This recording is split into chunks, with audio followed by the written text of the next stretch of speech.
A woman will literally rewrite the entire story of your relationship inside her head.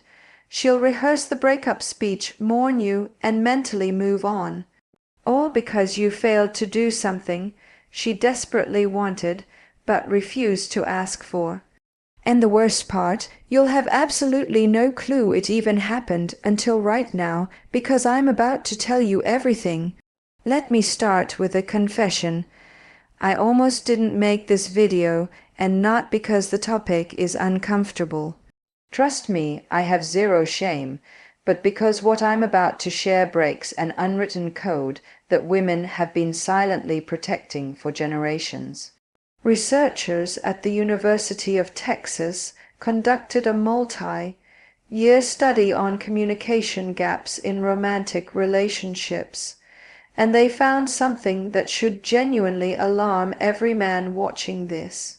72% of women admitted to wanting specific behaviors from their partner that they had never once verbally requested.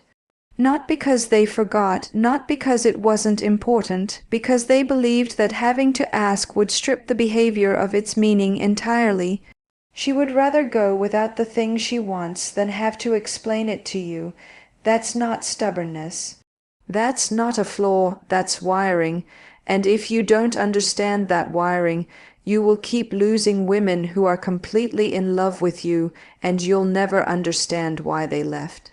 Now, I titled this video Dirty for a reason, but probably not the reason you're thinking. Some of these are physically intimate, sure, but most of them are dirty in a different way.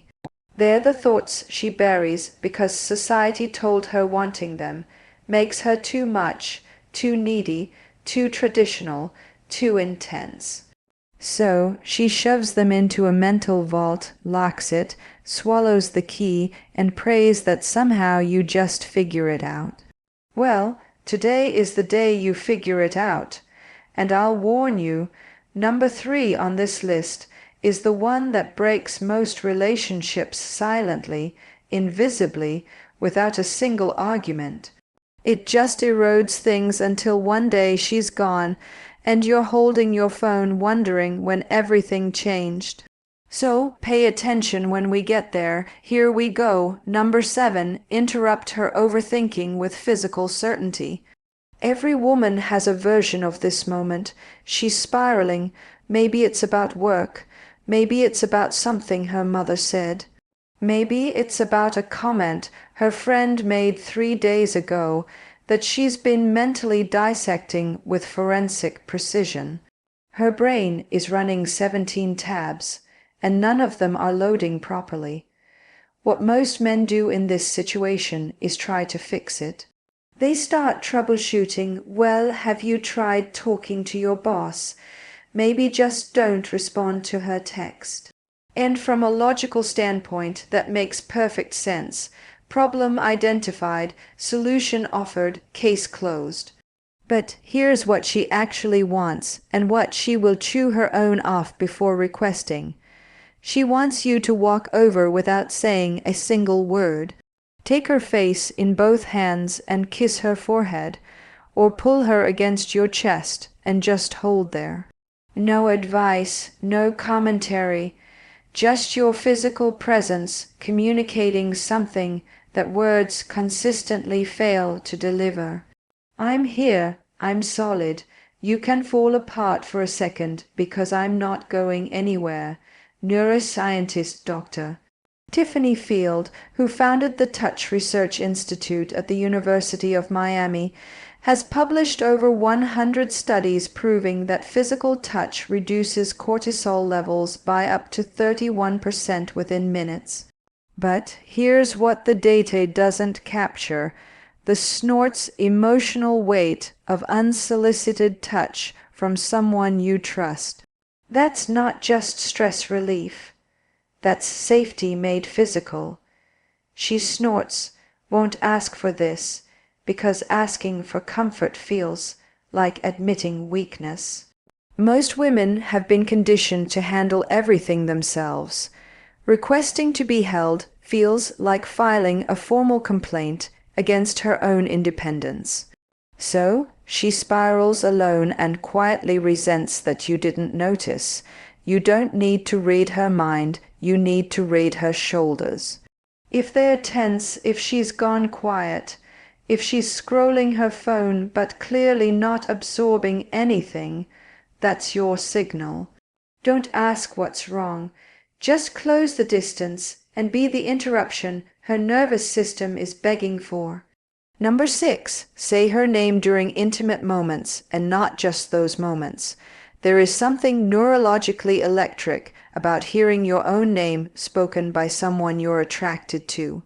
A study from the journal Brain Research found that hearing your own name activates specific regions of the left hemisphere associated with self-reprise, intention, and identity processing. Your name is the one word in any language that your brain treats as fundamentally yours. Now apply that to intimacy. Not just physical intimacy, though. Yes, absolutely that. But also the quiet moments when you're cooking together and he says your name before asking you to hand him the salt. When you're walking ahead of him and he calls your name just to make you turn around so he can look at you. When he's telling a story to his friends and says, "So, then Sarah turns to me." And the fact that she exists in his narrative by name, not as my girlfriend or she, but as her. Most men default to pet names, babe, baby, hun. Those are warm and familiar, but also generic. Every woman he's ever dated was probably babe at some point. Her name, though, that's exclusively hers. And when you use it in a moment of intensity, a whispered confession, a heated argument where you stop and say her actual name, a moment of closeness where her name is the only word you can manage, that creates a response that pet names simply cannot replicate. She'll never ask you to use her name more often because that would make it feel manufactured. The power is that it feels instinctive, like you're so consumed by her specifically that her name is the word your brain reaches for automatically. Number 5, handle another man's attention toward her with calm dominance, not reactive jealousy. This one is spicy, and I know it's going to trigger some debate, so let me be precise. She does not want you to start a fight or make a scene.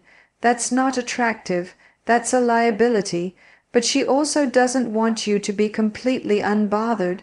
If another man is clearly flirting with her, and you just sit there sipping your drink with zero reaction, she registers that. And what she registers is not, "Wow, he's so secure." What she registers is, he doesn't care enough to respond. The sweet spot is calm, measured possessiveness. You walk over, you place your hand on her lower back. You look the other guy in the eye with completely relaxed confidence that says, "I see exactly what you're doing and I'm not even slightly threatened, but she's with me and we both know it." Maybe you extend a handshake, maybe you introduce yourself, maybe you simply redirect the conversation with a casual smile that communicates absolute ownership of the situation. Evolutionary psychologist Dr. David Buss found that women consistently rated proportional mate guarding as attractive. The key word is proportional. Too much and she feels controlled. Too little and she feels unvalued. But that middle ground where you acknowledge the situation without being destabilized by it, that is profoundly attractive on both a conscious and subconscious level.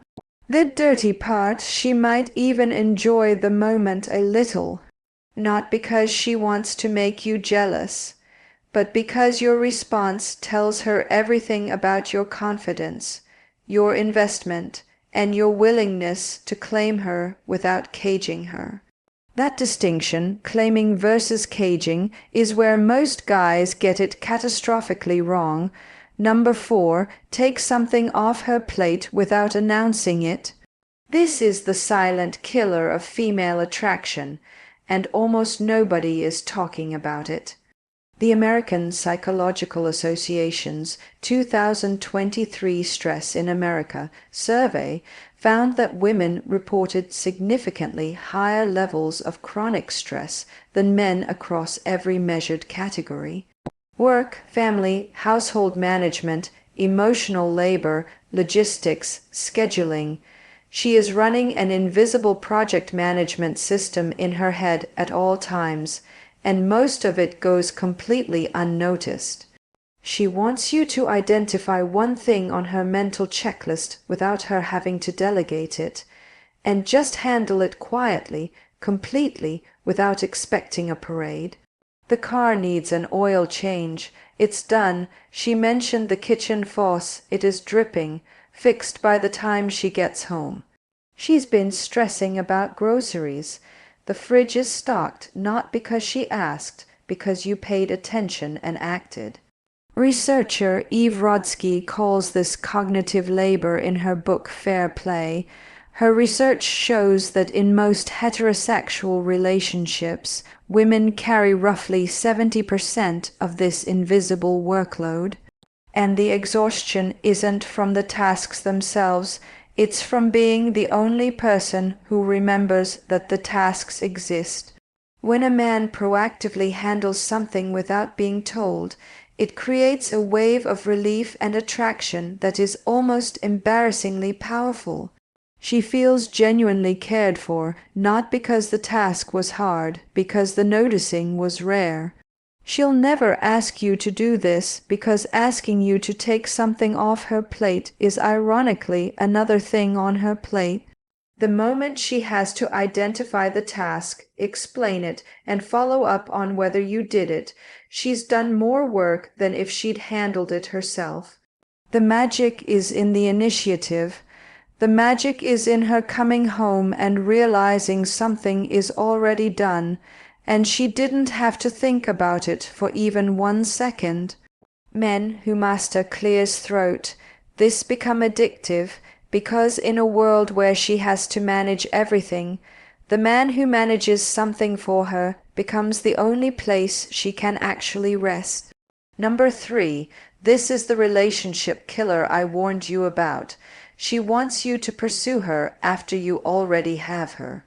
That's it. That's the whole thing, and it is staggering how many men completely abandon this the moment the relationship becomes official. During the dating phase, you were incredible. You texted first, you planned dates, you complimented her without being prompted.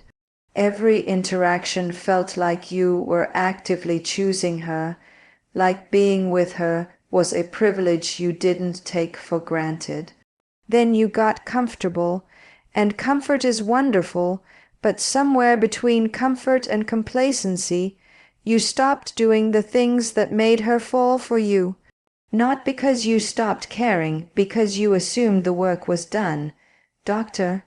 John Gottman, whose research has predicted divorce with over 90% accuracy, identifies this as the erosion of turning toward. His data shows that couples who eventually separated had a turning toward rate of only 33%, while couples who stayed together maintained a rate above 80%.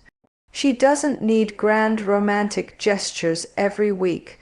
She needs evidence, consistent, undeniable evidence that you would choose her again today. That if you met her for the first time this afternoon, you'd still pursue her. That she hasn't become furniture in your life. She will never vocalize this because saying, "I need you to pursue me again," feels desperate, so instead she goes quiet. She pulls back. She starts investing less because you invested less first. And by the time the conversation happens, if it ever does, the distance has already hardened into something much more difficult to reverse. A random Tuesday text that says, "I was just thinking about you and had to tell you," takes 4 seconds to send and can sustain weeks of emotional connection. A planned date night, not because she asked, but because you refuse to stop being the man who plans things, communicates more than 1, 0, 0 I love yous on autopilot. The men who keep pursuing their partners long after the chase is over are the men whose partners never stop being in love with them. The men who stop, they become roommates slowly, painlessly, and then all at once. Number 2, be verbally explicit about your desire for her, specifically her. Most men think women want to hear that they're beautiful, and they do, but your beautiful is the baseline.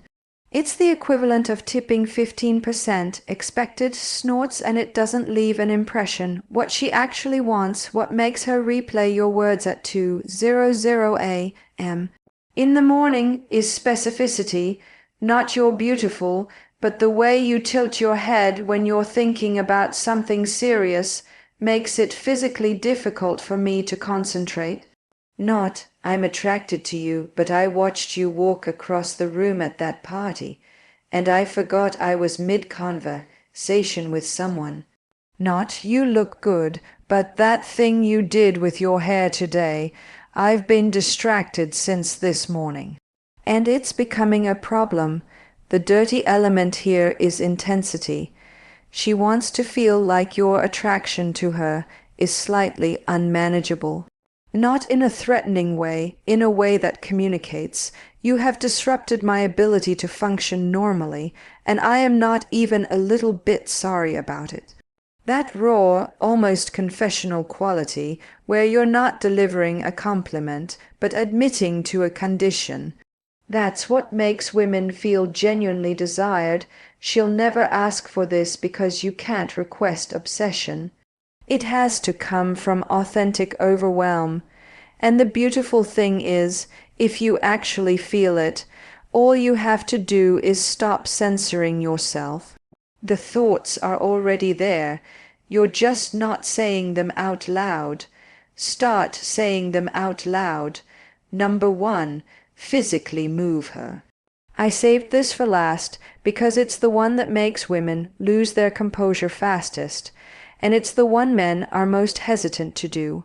She wants you to physically guide her, move her, reposition her with confidence and without asking first.